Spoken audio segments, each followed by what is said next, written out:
Olá, graça, paz e misericórdia da parte daquele que vive e reina pelo século dos séculos. Eu sou Erivelto Soares e você está no canal Escatologia Plena, o canal de estudos da escatologia consumada do Brasil, provando por A mais B que todas as profecias já se cumpriram, que tudo que se refira à vinda de Jesus pela segunda vez e à consumação do século não é mais uma expectativa que nós devamos nutrir em nossos corações. Por quê? Essas eram as expectativas da igreja do primeiro século, tá certo? Estamos mostrando isso aqui por diversos vídeos postados. Se você não é inscrito ou inscrita deste canal, é muito importante que você se inscreva para receber as nossas atualizações, sempre trazendo pontos importantes de grandes reflexões dentro de assuntos relacionados à escatologia bíblica que tem trazido luz ao conhecimento do povo de Deus, né? Estamos vivendo em uma geração que tem se dobrado muito essas questões, tem realmente buscado conhecer questões que até então se desconhecia. Hoje estamos em uma geração ávida a se aprofundar no conhecimento de Deus e essa questão escatológica tem muito a ver com aquilo que entendemos da graça de Deus. Estou muito feliz com o que Deus tem feito, está fazendo e há de fazer por gerações e gerações por via desse conhecimento de Deus. Olha, vamos fazer uma reflexão bem detalhada de Mateus 5:28. Vamos ver nesse texto o quanto é contraditório essa expectativa do retorno de Cristo pelos seus dizeres nessa passagem. Muito importante, tá? Então, vamos abrir a Bíblia e vamos direto, então, ao assunto. Mas, logo depois da vinheta.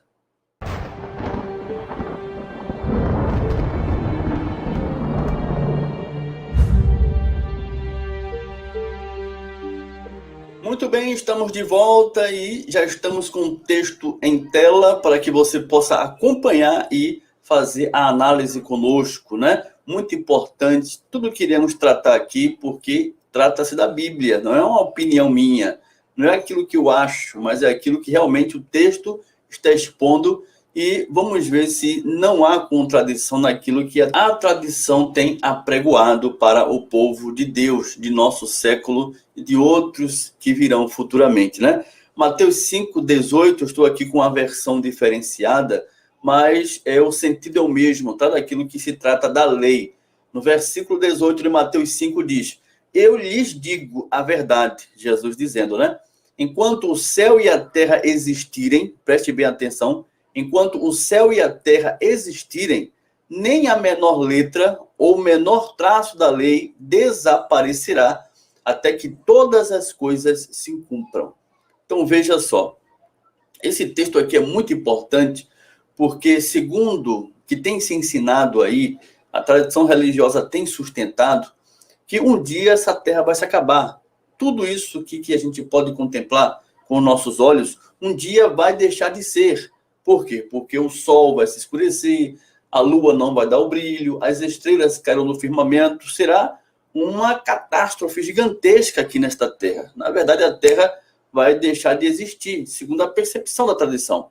Porém, será que é isso mesmo que Jesus ele quis falar nesse verso com os seus discípulos? Será que foi essa questão levantada? Jesus ele se dirigiu à criação de todas as coisas, dizendo que um dia deixaria de existir, porém, antes, nem a menor letra ou o menor traço da lei desapareceria, até que todas as coisas se cumpram? Será que foi isso que ele realmente falou? Se foi isso que ele falou, o problema é grave. Por quê? Porque o sol está aí, a terra permanece, o céu permanece, e como é que fica a questão da lei?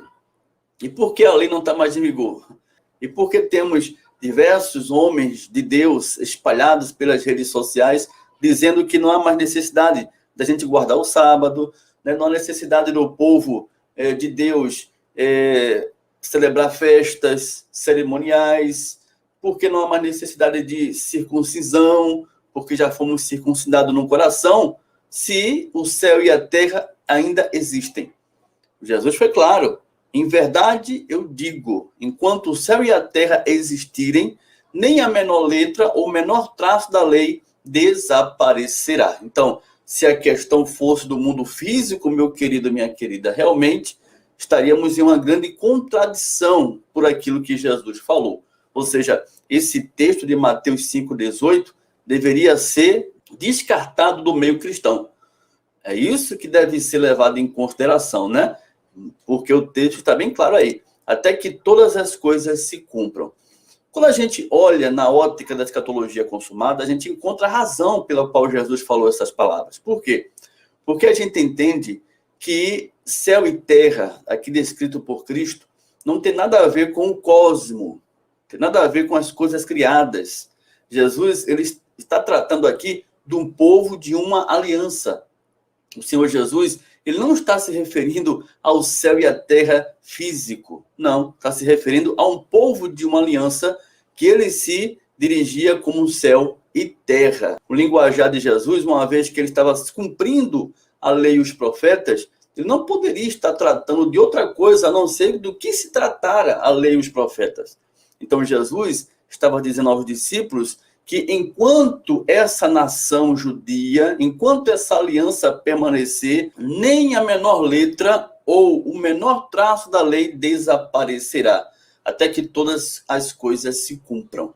É interessante que quando a gente atesta biblicamente, comprovamos, aqui temos vários vídeos para isso, que tudo se cumpriu em 70, estamos falando de forma verídica dessa situação. Por quê?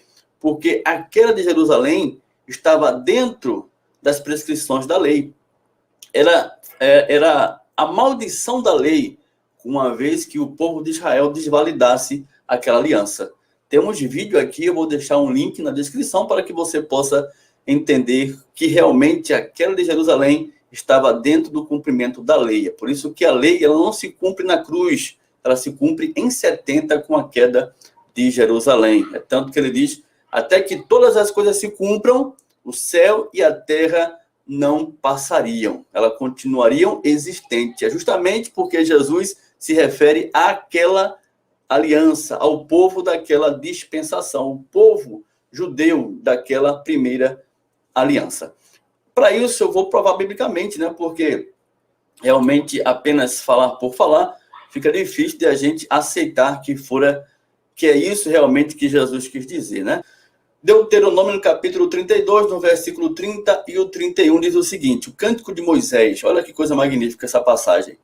Então Moisés pronunciou integralmente as palavras deste cântico aos ouvidos de toda a congregação de quem? De Israel, do povo do primeiro pacto, o povo da antiga dispensação. O que é que ele vem pronunciando? Eu vou aqui, diz assim, olha só, inclinai os ouvidos, ó céus, e falarei, e ouça a terra as palavras da minha boca. Olha só que coisa interessante.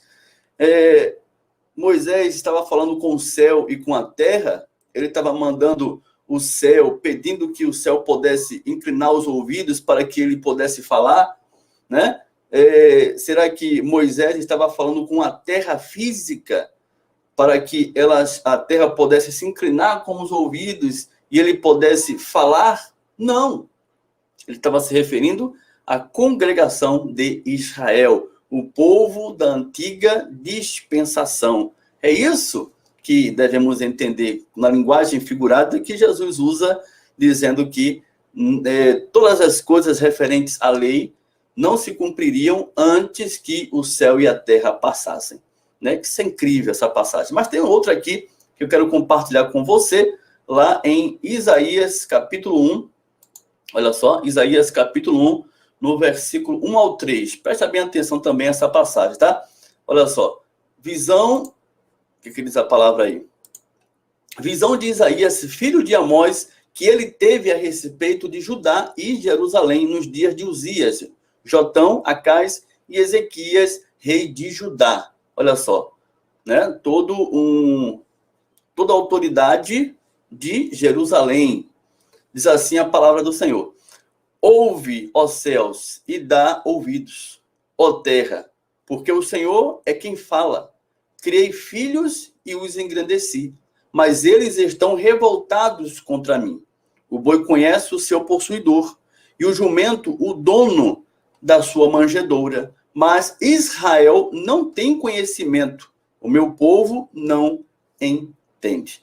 O texto se refere às maldades de Judá, onde Deus usa Isaías para chamar atenção àquele povo quanto à sua desonestidade diante da lei, chamando ali as autoridades para uma determinação de Deus quanto ao fato deles não estarem atentos à lei de Deus. Já diz assim: ouve, ó céus, e dá ouvidos, ó terra. Isso aqui não é físico. A terra não tem orelhas. Os céus não têm orelhas. A terra não tem orelhas. Ele diz, porque o Senhor é quem fala, criei filhos e os engrandeci. Mas eles estão revoltados contra mim. Mas na frente ele se refere a Israel, como vemos aqui no versículo 3. Então, fica absolutamente claro a linguagem figurada para céu e terra no Velho Testamento estava sendo utilizada pelo Senhor Jesus, uma vez que ele estava se referindo ao cumprimento de toda a lei e dos profetas. O céu e a terra não passariam até que todas as coisas se cumprissem. Ou seja, aquele povo da antiga dispensação não poderia passar sem que todas as coisas viessem a acontecer. Esse é o sentido. Nunca foi promessa de Jesus, nem um intento de Deus a destruir esse planeta Terra. Temos várias razões para isso, à luz da Bíblia. Até porque se a Terra deixasse de existir, o Senhor Jesus com certeza deixaria de reinar. Temos um texto muito interessante que nos reflete acerca disso, né, que está aqui em Salmo capítulo 72, no versículo 5, está falando justamente do reinado do Senhor Jesus, né, na sua plenitude de glória, e diz assim no versículo 5, olha só que coisa magnífica, Salmo 72, 5, ele permanecerá enquanto existir o sol, e enquanto durar a lua através das gerações. Então, até quando nosso Senhor Jesus reinará pelos séculos dos séculos? Enquanto existir o sol e enquanto durar a lua através das gerações. De uma vez que as gerações, elas mudam conforme o tempo, geração vai, geração vem, porém a terra permanece para sempre, vai nos dar a consciência da permanência eterna do sol e a lua através dessas gerações. É por isso que o reinado eterno do Senhor, ele é eterno.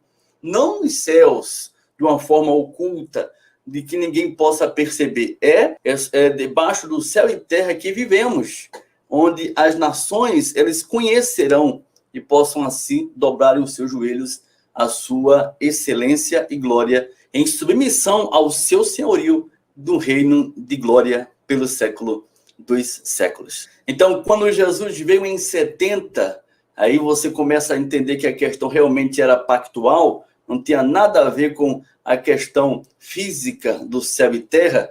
A gente lê aqui em Mateus capítulo 24, olha só, como as coisas ficam claras, né? Com a escatologia consumada. Com a escatologia consumada, tudo fica mais claro, a gente começa a compreender de forma mais nítida as questões, né, narradas por Jesus no sermão escatológico de Mateus, capítulo 24, Marcos 13 e Lucas 21. Tudo se encaixa, né? É tão interessante que, se você ler Mateus 24, nos primeiros versos, está tratando da queda de Jerusalém, porque Jesus, falando da queda de Jerusalém, estava trazendo à tona a maldição da lei que se manifestaria em referência a essa queda, então estava no cumprimento da lei, é por isso que aquela geração não passaria, né? E é isso que vai dizer aqui no versículo 34, 35. Em verdade vos digo que não passará esta geração, a geração dele, sem que tudo isso aconteça. Os sinais do fim, né? Tudo que aconteceria antecedente aqui ao verso 34, você lê depois. No verso 35, olha só, é que ele vai falar aqui justamente aquilo que a gente está estudando. Passará o céu e a terra, porém as minhas palavras não passarão. Passará o céu e a terra, se refere a quê? A antiga dispensação, ao povo da antiga aliança. Na linguagem figurada de céus e terra, céus refere-se a governos e governantes, e terra refere-se à nação ou povo. Então, aquela nação daquela aliança, aqueles governantes daquela aliança passariam, os escribas, os fariseus e todo aquele povo referente àquela dispensação passariam, porém as palavras do Senhor jamais passarão, durarão pelo século dos séculos. Geração vai, geração vem, porém a terra permanece para sempre. É isso. A escatologia bíblica, ela é de pacto, né? Ela é mudanças de alianças e não tem nada a ver com a questão cósmica. Não se trata do fim do planeta Terra, destruição do sistema de coisas criadas, céu e terra, físico, estrelas caindo. Não, esse não é o significado escatológico da Bíblia. A escatologia é de aliança. Mudou-se a lei, mudou o sacerdócio. Tá certo? Essa é a questão que a gente tem que levar em consideração e tirar de vez da mente esse paradigma, né, religioso que traz apenas medo às pessoas, né, constrangimento, porque, se você for para uma praia e colocar uma roupa de banho, você pode ficar no arrebatamento. Imagine Jesus vindo e pegar você com a roupa de banho. Eu fiz parte de ministérios que apregoavam isso. É um paradigma que realmente perturba a mente do povo de Deus, né? Quando eles não levam em consideração a questão da linguagem figurada, que Jesus está se referindo ao povo de uma dispensação, a congregação de Israel. Dai ouvidos, ó povo de Deus, ouve, ó céus, dai ouvidos, ó terra, se referindo a um povo de uma aliança, que não passaria até que todas as coisas se cumprissem. E todas as coisas se cumprem em 70, inclusive a nação da antiga dispensação, que é dizimada naquela ocasião, manifestando-se assim um juízo que viria contra aquele povo. Então está muito claro, não há mais como a gente pensar que Jesus tenha que voltar porque tenha que voltar. Não, é porque a tradição tem ensinado que ele tenha que voltar, porém a volta dele já se deu em 70 com a queda de Jerusalém.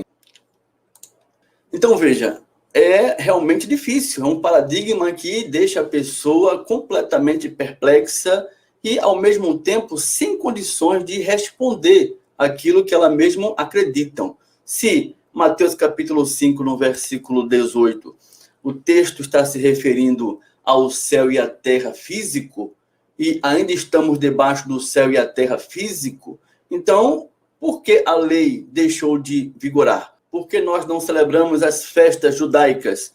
Por quê? Porque sabemos que todas elas não fazem sentido para nós.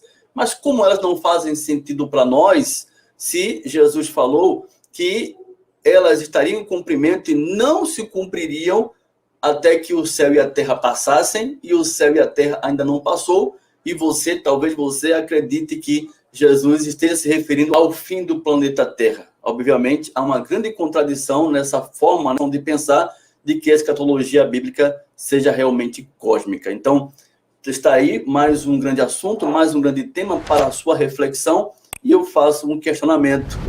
Você prefere ficar com a Bíblia ou com a tradição? Se você prefere ficar com a Bíblia e deseja se aprofundar mais nessas questões de que a escatologia bíblica é de fato consumada, é só você acessar aqui a nossa galeria de vídeos e acessar qualquer assunto que você queira ser respondido, que com certeza você encontrará, irá se deleitar, crescerá na graça e no conhecimento de Deus. E se você puder, faça aquilo que você faz de melhor. Deixe um comentário desse vídeo aqui disponibilizado para que as pessoas que vierem a assistir possam também refletir como você refletiu e entendeu essa questão. E é muito importante porque outras pessoas irão ver que há relevância naquilo que tratamos nesse assunto de Mateus capítulo 5, no versículo 18. Se Jesus não veio, então quer dizer que Mateus capítulo 5, 18 é contraditório? Com certeza há uma grande contradição e a gente pode refletir para a glória do nosso Deus. Obrigado pela tua participação e até a próxima oportunidade, se Deus assim permitir, em nome de Jesus. Graça e paz!